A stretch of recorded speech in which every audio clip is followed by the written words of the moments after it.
ગુજરાતી જાદુઈ વાર્તા જાદુઈ કુહાડી। કોઈ સમયની વાત છે। એક સુંદર ગામ હતું। એ ગામની એક બાજુ ઘનું જંગલ હતું અને બીજી બાજુ શાંત વહેતી નદી। એ ગામમાં રહેતો હતો ઘનશ્યામ, એક ગરીબ લક્કડહાડો। દરેક સવારે તે ઉઠીને પોતાના ખભા પર કપડાની પોટલી અને એક જૂની લોખંડની કુહાડી લઈને જંગલ તરફ ચાલતો।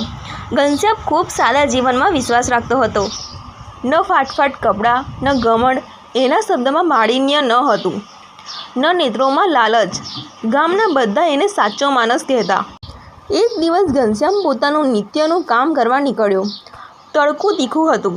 એ નદી પર જંગલમાં પહોંચ્યો। લાકડા કાપતો કાપતો એ થાકી ગયો અને પાણી પીવા નદીની કિનારે ગયો।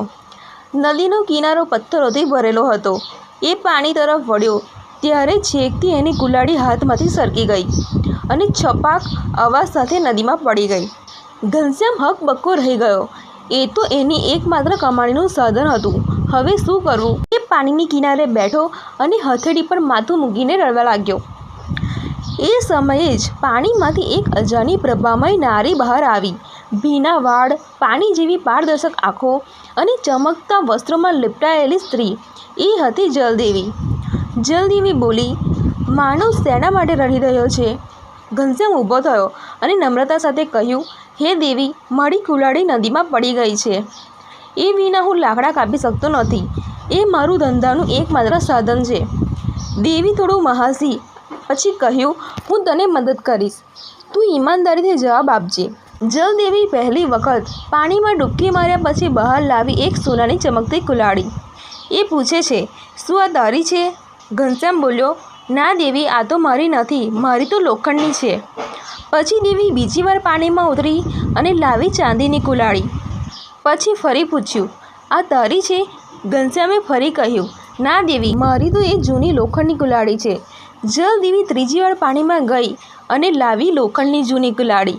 ઘનશ્યામ ખુશખુશાલ થઈ ગયો। હા દેવી, એ જ મારી છે। જલદેવી મોહિત થઈ ગઈ ઘનશ્યામની ઈમાનદારીથી।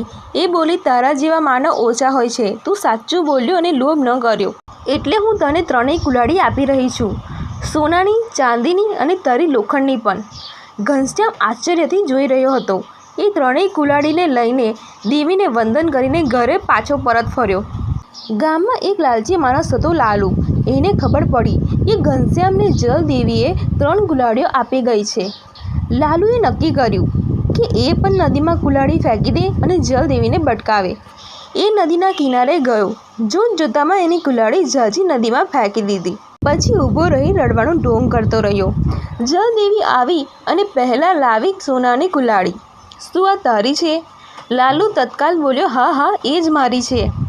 જલદેવીનો મુખ કંપાયો, આંખો ગુસ્સાથી લાલ।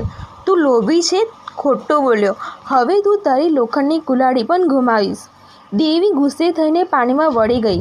લાલુ વિવશ જોઈ રહ્યો, એના હાથમાં કંઈ ના લાગ્યું।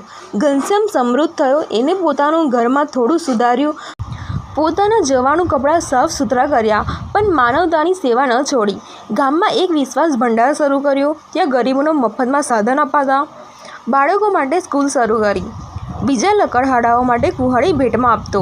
વાર્તામાંથી શીખ, ઈમાનદારી એ સર્વશ્રેષ્ઠ ગુણ છે। લોભ માણસને અધોગતિ તરફ લઈ જાય છે।